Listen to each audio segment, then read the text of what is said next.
All right. Hey, Shift members and people hanging out. We're really excited to be here. It's Becky and and we're here to bring you this fun little title called Pick Your Poison. And really, what we're here to talk about is whether you feel like it's time to repair your family or to walk away, and to really hear some stories and some questions that'll give you ideas of what to do. And you may not even know what to do. So you might just need to jump in and get support so that you can gather whether it's worth staying or walking away at this point. So let me stop talking and let Becky introduce herself and what she's all about. Hi, so I am Becky and I consider myself a cycle breaker coach. And the reason that I do this work is I went no contact with my own family 6 years ago in order to literally break a generational cycle. I was very adamant that the cycle of toxicity and narcissism would end with me. And doing so, I had to go no contact to save my own children and my own mental health. So Tara and I that's why our talk is pick your poison, because we are basically different sides of the same coin, right? It's family repair. And I love the work that Tara does, because you want to work with her if you have teenagers in your life, right? And you don't want to get to the point where you're at my level, where I'm an adult and I no longer want anything to do with my parents. So pick your poison. Absolutely. Awesome. Well, thanks for sharing that and really letting people know that you've been through this. I wanted to ask you one other question before we even move to me. What's your background? Like, what's your background as in your schooling? Because I want to ask a question about that first. Oh yeah, no, so very funny. I do have a bachelor's degree in psychology, and I got through 3/4 of a master's degree before my daughter was born. And I got the degree in psychology to try to figure out what the hell was wrong with my family. Needless to say, the degree did not help, but it is a nice thing to have, and I did work in the field for a little bit. I just think that that's a really powerful thing to say, because you and I are both sitting here as coaches, and a lot of people are told like the right thing to do is go to a psychologist, go to a counselor. And we both have experiences with that say that they don't work. And I mean, I have a lot of clients as well that say it hasn't worked for them. There's just different avenues. There's different avenues that can create different success routes, whatever you're looking for. So it's really nice to know that like you've studied that, and then you're going this route because you find this even more powerful for yourself as well as others. So No, absolutely. And I've gone the therapy route myself. I've been in and out of therapy for more than 20 years. There's definitely a time and a place for it. And I think what we do works well in conjunction with that. But there's something about that personalized attention that I think, especially in delicate situations, makes all the difference in the world too. yeah, definitely when you need to be held and you're not ready to move, I think they give a lot of that nurturing. So, well, I am Tara McCollum, and I am a self-development coach. Really, I focus on self-love and relationships, heavy on the relationship piece, because I really feel like there's a lot of talk and a lot of learning about self-love out there, but it doesn't always translate to healthy relationships, especially in the family. And so I really like to look at those teenage years when your little one goes from the sunshine and happiness and wanting to be by your side, and then they're like despising the very look of you, don't like your voice, all that kind of stuff, and how to not ruin those years. Because really that like 14, I say 19, but I worked with kids all the way up until 25, and is a pivotal time of them finding their voice, and how we interact with it can make all the difference to how powerful they feel and how connected they want to be with us post leaving our houses. So if you want to have a relationship long term with your kids, this is what we're going to talk about a bit here too. Yes, no, absolutely. And Tara, this conversation could not come more timely enough for me. I also am a mom of four, and I have a very large age range in my children. So I have a 22-year-old, a 13-year-old, a 9-year-old, and a 3-year-old. And I am definitely in the thick of that struggle with my 22-year-old. Part of it having to do with the fact that I did not do the inner work that I needed to do when he was growing up. I'm now a totally different mother to my younger three. So now it's, asking myself for forgiveness and also trying to repair the damage that was done for him, because I'm not the same mom that I was. And we are locked in struggle a lot of times because of it. Yeah, that's hard, especially if you're carrying around the guilt of I didn't do it the way that I wish I would have, or how I know I can now. So he's 22. Does he live in the house with your three other kids? He's here about half of the time. He lives weekends pretty much with his girlfriend, and then he's working. So when he is here, the time is generally not too pleasant. Like what do you mean by not too pleasant? Like what goes on? Generally, he's at the point where communication has almost shut down. He doesn't really participate in family type outings and gatherings anymore. We're very nice parents. We don't ask him to pay rent or anything, but we do ask that he, contribute to the house and do certain chores that he's responsible for. And he would think that we had asked him to move a mountain. So, Yeah. So when he does he ever like express to you like what is, because like what I'm getting is he's got a lot of anger and resentment. Is that what's coming out? oh, yes. Okay. So anger and resentment. Has he ever expressed like any reasons why he's angry and resentful other than you assuming? Other than, I mean, he definitely I think the dynamic between my husband, who is his stepfather, that's always been a little contentious as well. And I mean, he has made comments to me that, different parenting styles have affected different things. And then I think in his mid years, I tried to make up for it by spoiling him a little too much. So there's definitely some entitlement there too, for sure. And so yeah, it can often happen with like the different levels of family. Like it can happen with stepkids. Like they just don't feel like they belong as well. And they've got all this anger, but they don't know where to put it. And then there's this like there's an energy which is a tough one, is that when you're apologetic in yourself, you give off the energy that other people should blame you. Like I'm blameworthy, right? And even logically, I got, from when we were talking earlier, like you just said, I was a different parent. I didn't show up the way that I could have. And obviously he's seeing the difference. You know the difference. It is about that place of forgiveness for yourself. And then also forgiveness for him for having that space of resentment. But would he ever sit down and just be given that open space to get it all off of his chest with you? I think with him, some of the things that I have tried that have been effective, obviously, given his age, he communicates better via text than anything else. Mhm. We've had whole conversations via text. It's so funny. Actually, our communication's better there. And we did actually start calling family meetings. And he's had that space, and surprising enough, he has opened up a little bit. I think part of it is, he feels like you just mentioned that, stepchildren can feel like they don't belong. So he feels like he's somehow targeted in some way or fashion. So I think it's really important that we try to make him understand that you're not being targeted. Mhm. Just as a member of this family, we expect you to show up the same way that we show up and bring that same energy of staying collected, especially considering, what I went through with my parents and my siblings. Like family Mhm. is everything to me. I've seen what the opposite side of that coin is, and that's not something that I want to perpetuate in my family for sure. Yeah, and it may be like, gosh, we're treating you the same.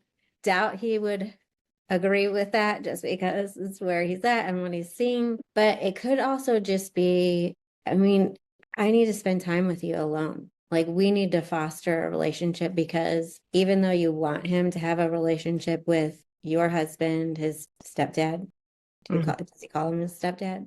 He just calls him dad, actually. Okay, awesome.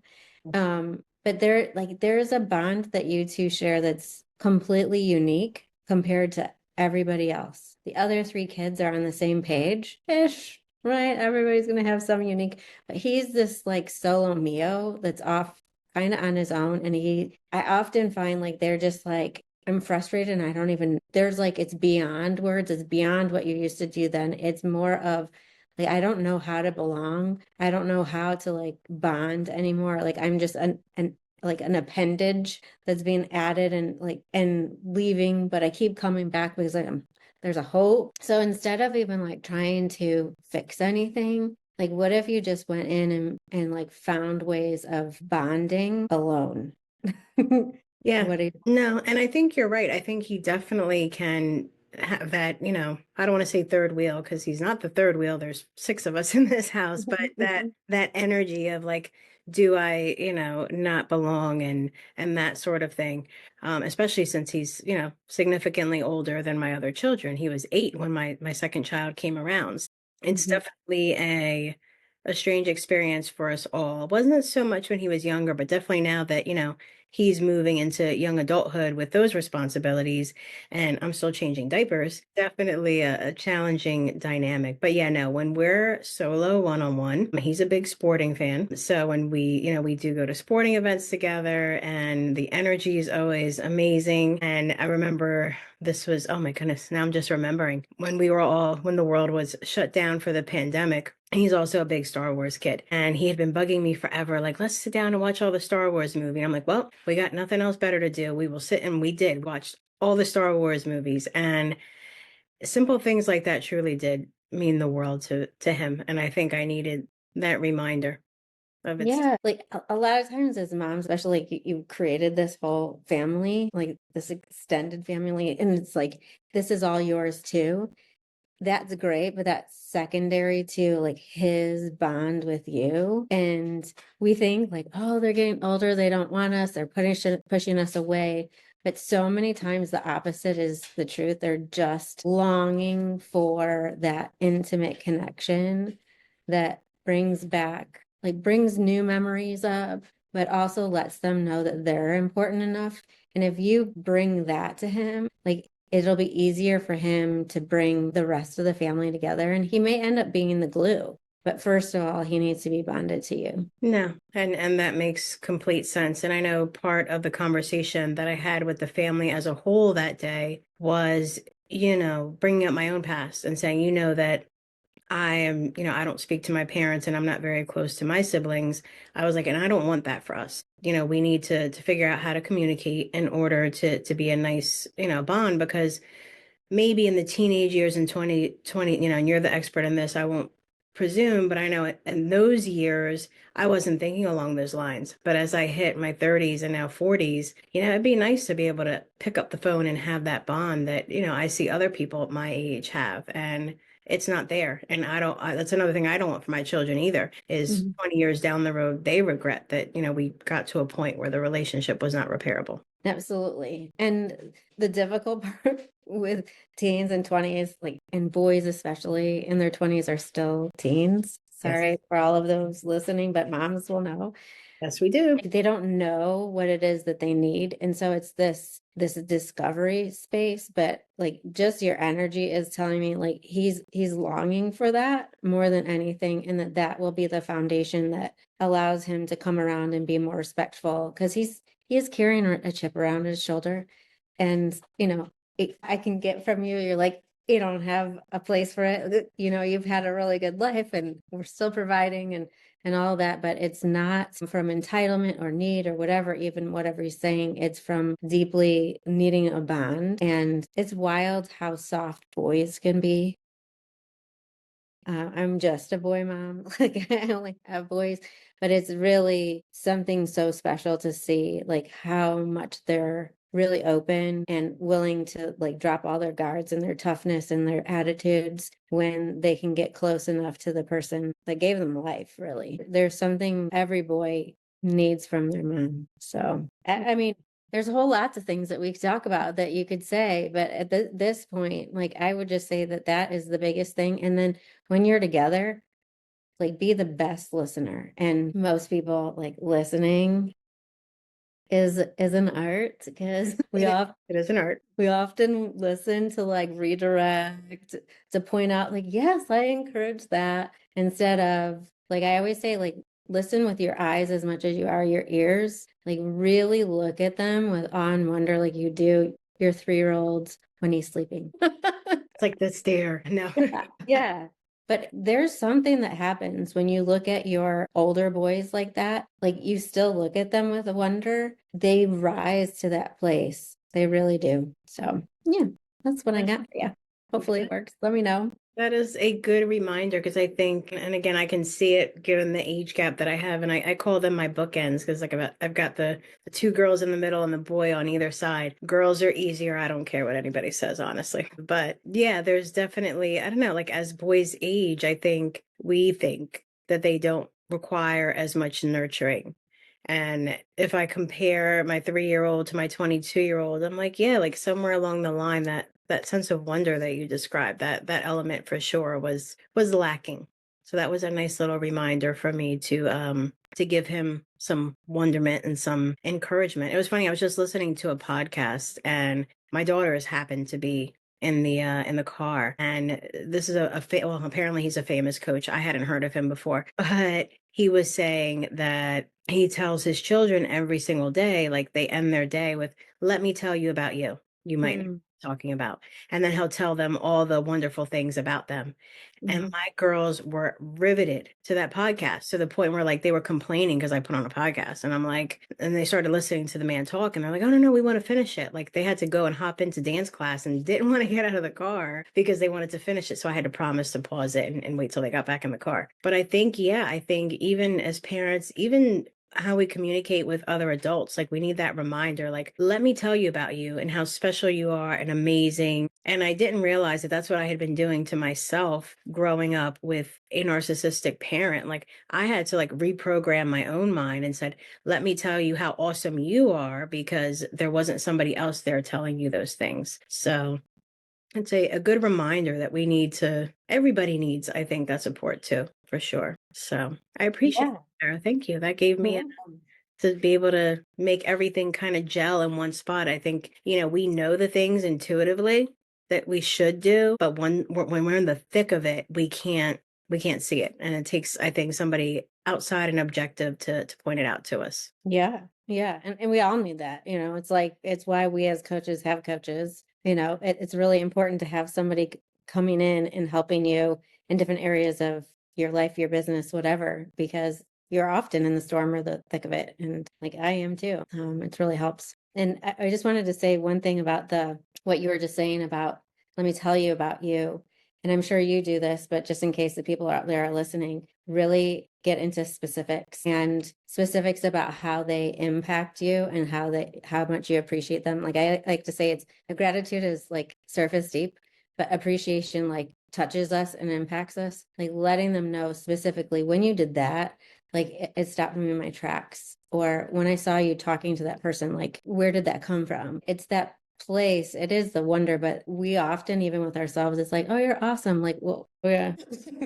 Why am I awesome? Like it's just an adjective, right? Like we're conditioned to tell our children, right? Oh, you're smart, you're pretty, you can take over the world if you want to. But what specific gift? And I do this with my daughters. I've been better about it with them. And like I tell my one daughter, I'm like, you are so amazing. I was like, I would hate to be on the other side of you in a courtroom when after you go to law school and get your degree. Nailing that down specifically. She is kind of scary though, but Yeah, but right, it's like it's the scared, like, just all like it's yeah. yeah, yeah, like, Like, I can't believe that I gave life to that. And that's my karma to the universe. I'm just saying, my kids are my karma to the universe. Whatever I have not gotten right during this time on this plane here, I suspect my kids will take it the next step further because they're going to do some pretty awesome things. yeah, and that's a legacy worth having. Like that is absolutely, for everything that you've come from and all the choices that you've made and all the growing that you've done to just go, look at what I birthed and like they came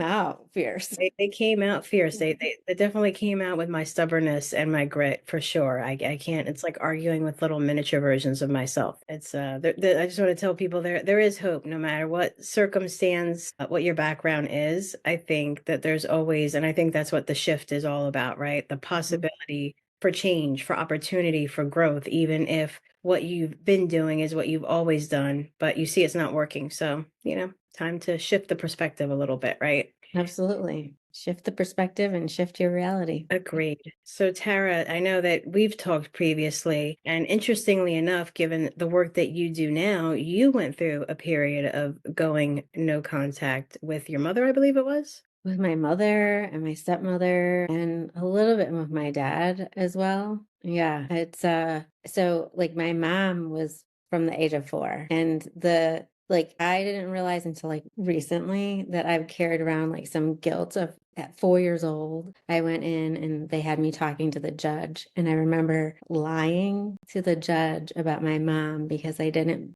think that they would believe the truth. And as an adult, the truth was worse, but the lies. So, like, what I said was, I said she stuck a fork in my shoulder and like there was a wound there. I don't know how I got it. And I made up the story. And it wasn't even that big of a deal. Like, it was just something. Like, I probably got scraped somewhere, like that big of no big deal. Whereas my mom was an alcoholic and very emotional person and very like, she was the life of the party, but also when she wasn't the life of the party, she was loud. And so her and my dad weren't together, and she came out onto our car at one time with a butcher's knife, like, and just screaming and going crazy. I'm like, that's probably worse than, a fork thing.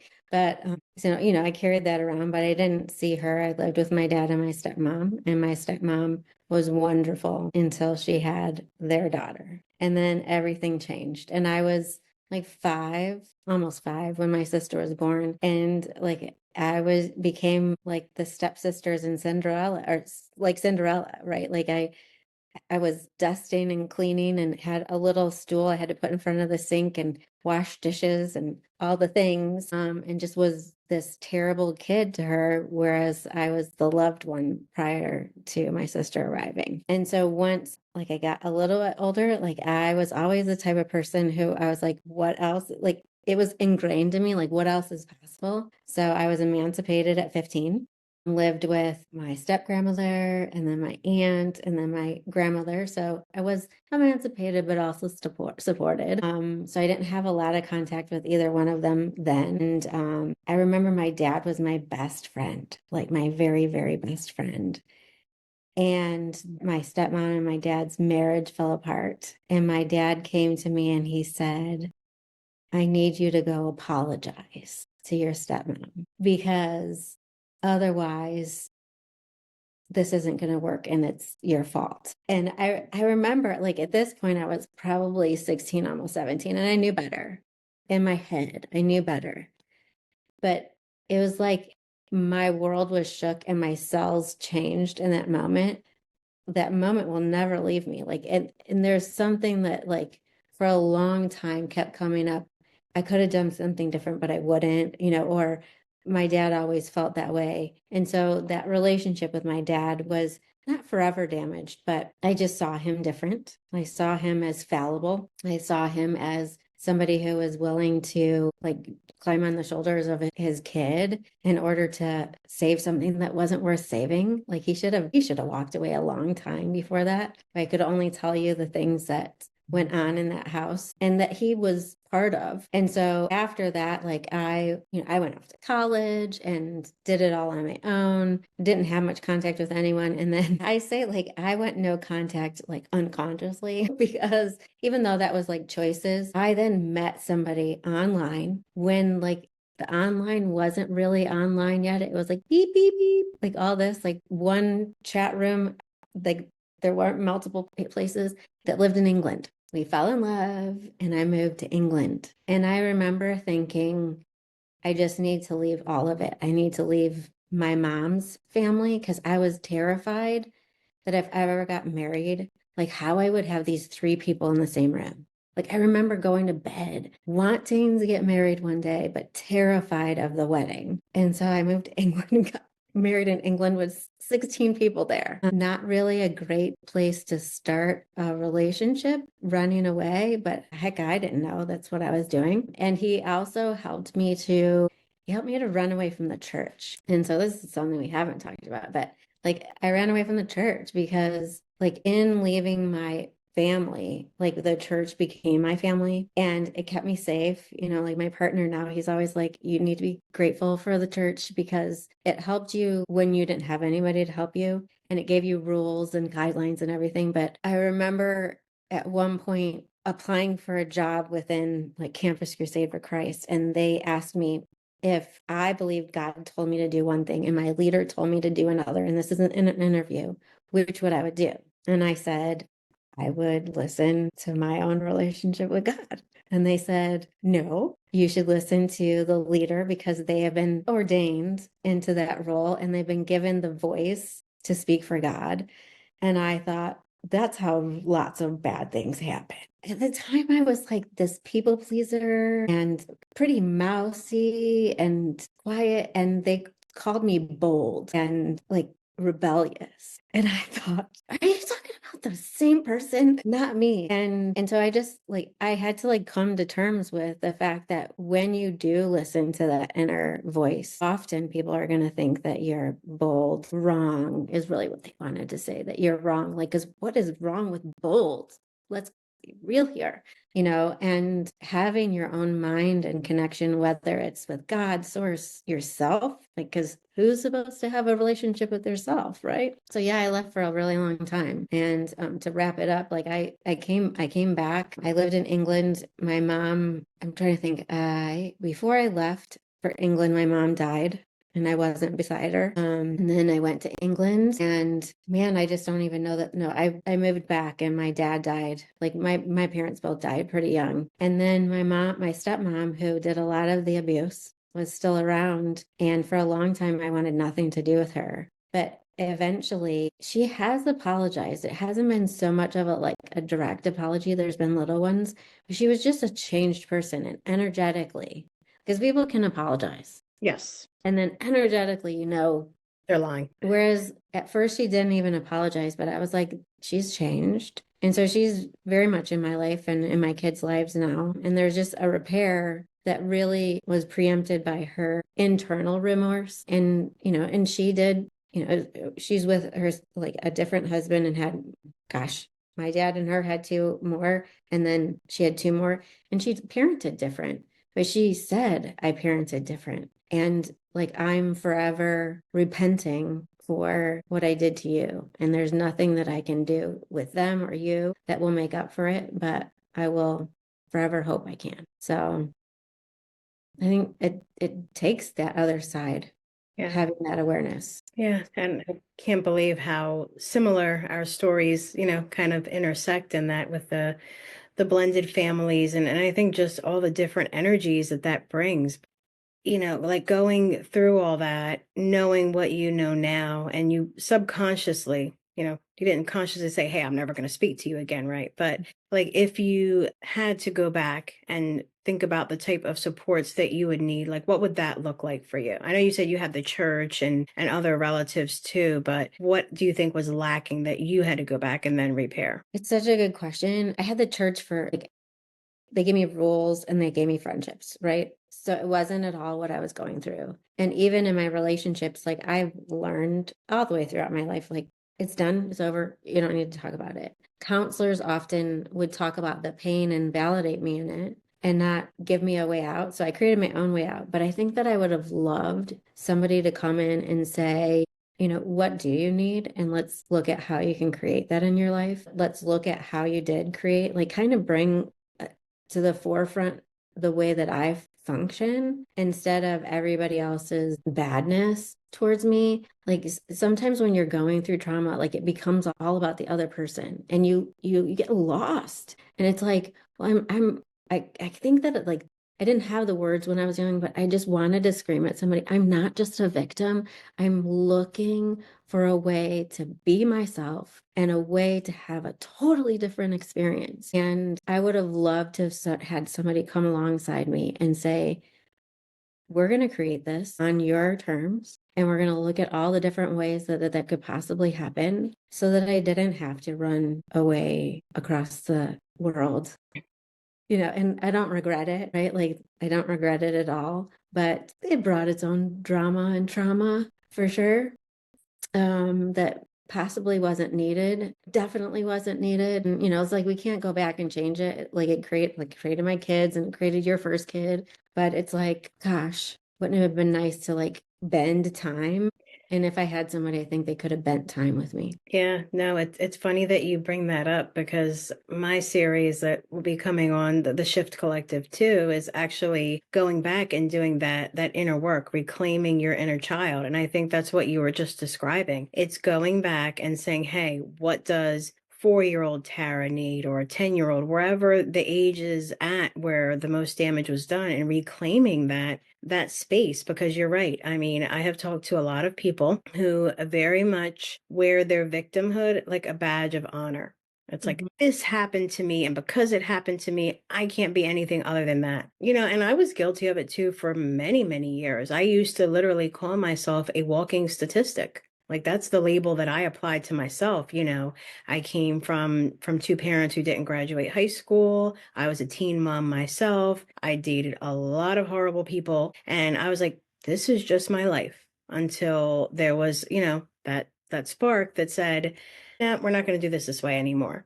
And then going on that journey, and then me going back to myself. And again, like you said, talking to therapists who, I don't know, like I said, I don't want to bash therapists, but there are definitely some who, they'll let you wallow in victimhood.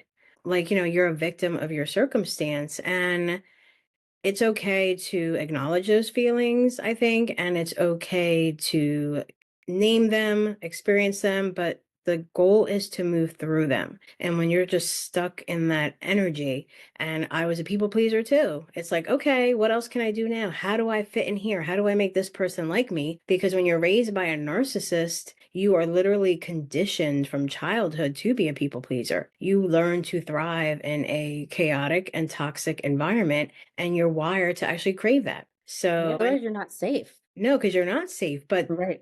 but Mhm. feel like that's what you need in your life. And Mhm. the men that I dated, prior to my husband, they were all very similar to my own father. And unconsciously, I was doing this and I couldn't figure out what was wrong with my life until, and this was before I had done some of the inner work that I've done. I was 26. And I said, you know what? I am just gonna, funny you said you mentioned your first husband online. I met my husband online too. So I put up a profile and I said, I am going to date someone who I normally would never be attracted to. No criminal record, no tattoos, good job, the whole thing, my opposite. And that's when I met my husband. And, you get to the point where like it was almost boring. I'm like, wait, there's no drama.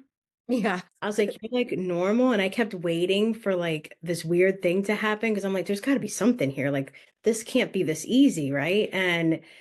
But you become conditioned to almost expect that, you're waiting for the other shoe to drop. And that's something that I know I've had to do a lot of work with myself because when life is going well for someone who's grown up in an environment like this, you're waiting for Mhm. that, the key in the door, the shoe to drop, whatever you want to call it. And yeah, and I think that part of what you need to do to heal yourself, especially if you're putting up a very hard and strong boundaries or going no contact, because no contact is not for everybody. I mean, you did it, you had the support of the church, and you moved across the world, right? I did it by just verbally throwing a phone across a room, but like everybody has their, but sometimes, there's just need for, I think, really strong boundaries.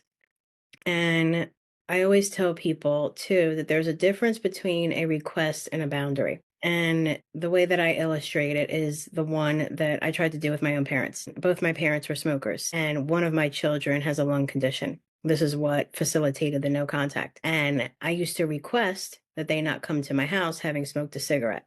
And I was like, wait a minute, I'm just making a request and there's no consequences to their actions. So it became, if you continue to show to my house having smoked a cigarette, I'm not going to open the door. And then there's the follow through. And that's what I did. It's definitely a difficult transition to make. And it's funny that theme of running, even like you said, you ran halfway across the world, but problems were still there. They followed you. And I also eloped and I got married in Maui with just me and my husband on a beach, which was, a 13-hour plane ride. And, that didn't stop the behaviors from influencing the early years of our marriage either. And yeah, I couldn't agree with you more about the support and just the need to have that nudge, that I'm trying to think of a really good word and it's escaping me because I don't want to say somebody to prop you up, but you need somebody in your corner, Yeah. Yeah. you know. Like listening to you, like not with their own directives, right? Like we're so used to everybody else dictating. And like when you were talking about it, I was thinking there was like for a long time there was a hunger for that fight to validate or like that fight to exist. And I feel the same way about my partner now. I constantly look at him and I'm like, you're so kind to me. And like I don't do anything right anymore. Like I used to like really kind of toe the line. Not that my ex-husband had a line, or my parents definitely did, or my stepmom did, but there was an understanding. Like I had gotten so good at like reading him that I knew. And I'm like, I don't do that anymore. I'm just myself. Like, so why is this okay? Why is it okay for me to be me? Weird things, like I sit on the floor or whatever, how I dress or what I say. He's always like, oh my gosh, you could lose words. He's like, I love that about you. And I'm like, what? Like, that doesn't make sense. That should be something you're criticizing. Like, you have to get back past that point where you're like, it really is okay to feel safe and that's not something to leave. It's worth staying for somebody who's kind and appreciates you and is just going to be steady and in your corner and want you to win. Not like, I don't know if you had it, but I would have where anytime I was winning, somebody needed to knock me down. And I don't like it wouldn't even be like I did something great. It could be I smiled and I was really happy that day. And it would rub someone the wrong way in my family or my ex-husband. It was definitely he needed to be the one who was seen. And if I stole his sunshine, yeah. No, no, I get that. And I almost, and I never had heard the term previously. And when I started doing my own inner work and I heard the term CPTSD, a continuous post-traumatic stress disorder, and I'm like, that's what it is. Mhm. Because, I talk about big T trauma and little T trauma, right? If you can point to a singular event in your past and say, okay, that was the moment that I was assaulted or there was a horrific accident, you can point to it and say, that was it. But it's insidious the way Mhm. it is when you're in a toxic childhood or raised by toxic parents. You can't point to one event in your childhood and say, that was the thing. It's a culmination of a whole bunch of little things. And in a way, it could be even harder to reprogram that because, I mean, it completely infects everything. Whereas if you go to therapy to deal with one event, you're talking about that one event with the therapist, right? And you just need to get past that one block. Whereas when it's been continuous trauma that has spanned, like in my case, it's spanned 4 decades, Mhm. and to rework that, like this will be something that I'll be doing for the rest of my life. Quite, Mhm. and there is no shame in that for sure. Not for me anymore. I used to feel horrible telling my story and people were like, wait, like how could you not speak to your parents? And I'm like, it was literally self-preservation. And not just for me, like honestly, I had gotten to the point where like I can take all the shit you want to throw at me, that's fine, but not my kids. Right. That was the line in the sand for me. I'm like, if I'm not going to do it for anybody else, I'm going to do it for them because this is like my thing. I tell people 20 years from now, I don't want them on a therapist couch talking about what a horrible parent, I was. They're welcome to go to a therapist couch for any other reason, but not because mom didn't do the best that she could possibly do. Like that is the last thing I want. And if I can accomplish that for myself and for any other person that comes into my orbit, I will have completed my mission on this earth, I think. I think that is what I was put here. That's why I suffered what I did. That's the wound that I needed to heal, and I needed to heal it within myself and lose that shame to then be able to go out there and say, hey, now I can help you. So that the Taras of the world do not need to go halfway across the world to escape. And or the Beckys of the world who, spent years denying who they really were. And yeah, it's a huge shift to make for sure. And I didn't even use shift there on. That was On unintentional. purpose. That's what we're doing though, But that and I would just say from knowing you, like you are the person that so many people need in their corner. And I know that you can be fierce, but you're also like, you just have such a soft and loving heart that you really can be beside somebody.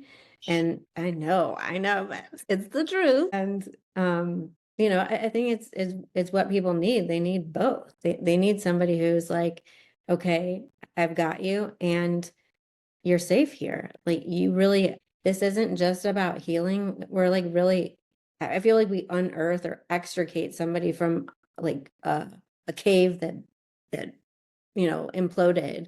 And our job is less about making sure that the cave's okay. And it's just making sure that that person gets out and they come back to themselves again, because I felt like a lot of who I was lost. And that's what I've had to come back to is like who the hell am I when I'm not trying to make everybody else feel good? Like, how do I actually think? How do I function? What is my voice like? What's important to me?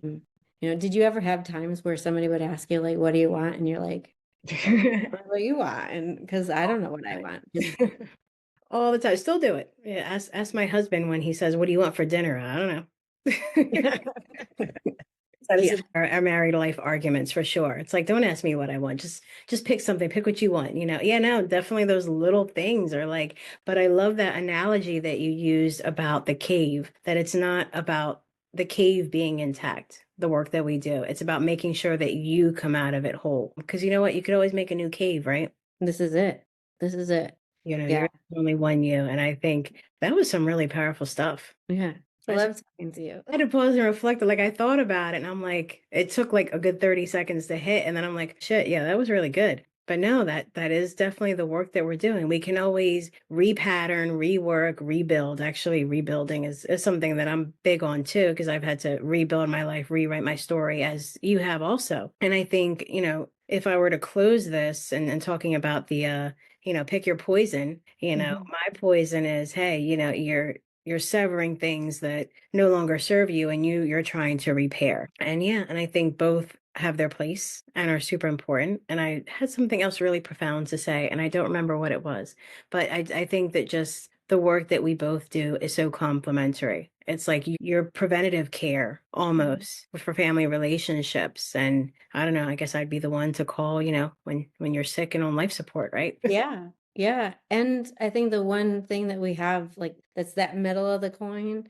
is the you part, the client that comes in, we're like, we've got you. So no matter what you're going to choose, if you're going to choose to walk away with with Becky, she's going to hold your hand, make sure that you've got this and you can rebuild, or you're going to stay. Both places, you're going to matter. You're going to have a pivotal part in your life. And we're going to make sure that that really starts to happen, including your relationship with yourself, because I didn't have one for a long time. I didn't know what that meant. Yeah.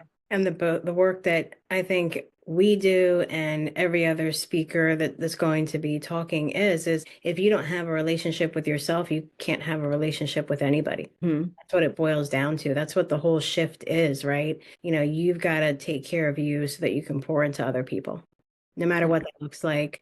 Hmm. Again, pick your poison. It's either going to be this way or that way, but somewhere, somehow, a shift will happen. It's up to you to choose whether it's going to be a good one or a bad one, I think. Yeah. Awesome.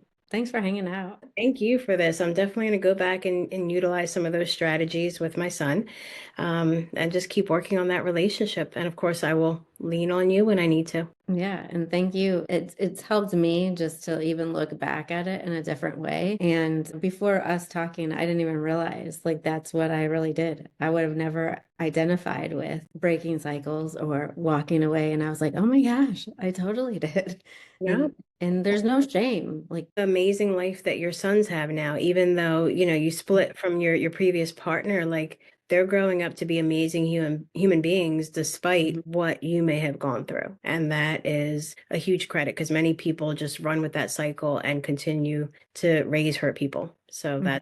that's absolutely huge. Going back to your thing, break the cycle one way or another. We're gonna break the cycle, break the system. I don't know, whatever you want to call it. But there's definitely a shift happening here. So for those of you who are watching, I want to thank you as you've kind of eavesdropped on Tara and I's bestie chat, because that's totally what it felt like. I don't even know how almost an hour has gone by like that, but it was amazing for me. I hope you guys found it amazing. And thank you, Tara, for being such a gracious, gracious co-host on this episode. My pleasure. It's always good to hang out with you. And we'll just ask for people to put their comments below about their own lives or anything that they thought was an aha or a question. And we'll interact with you because this is really all about building more relationships. Thanks. See you on the other side. Bye, everybody. Bye.